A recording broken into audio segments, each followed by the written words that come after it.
দর্শক, আমাদের দেশে জুমার নামাজ বা ঈদের নামাজে যে বয়ান দেয়া হয়, আপনারা হয়তো খেয়াল করবেন সেখানে সবচেয়ে বেশি আলোচনা হয় কি কি আমল করলে বেশি বেশি সোয়াব পাওয়া যাবে এই বিষয়ে।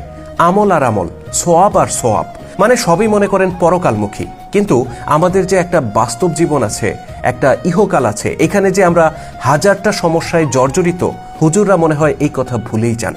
যে কারণে এগুলোর সমাধান নিয়ে বাস্তবসম্মত কোনো আলোচনা তারা করেন না।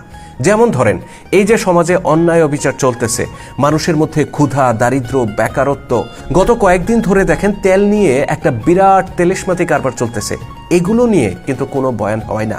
অথচ আমাদের নবী হযরত মুহাম্মদ সাল্লাল্লাহু আলাইহি সাল্লাম সারা জীবন সংগ্রাম করেছেন ইহকালে শান্তি আর পরকালে মুক্তি, এই দুইটা বিষয়কে সামনে রেখে এবং দুইটাকে সমান গুরুত্ব দিয়ে। আজকে আমি আপনাদের সামনে একজন ইমামের কথা বলবো, যিনি তার প্রত্যেকটা জামাতে বর্তমান মুসলিমদের এই বাস্তব সমস্যাগুলো নিয়ে কথা বলেন এবং সেগুলোর বাস্তব সমাধান তুলে ধরেন।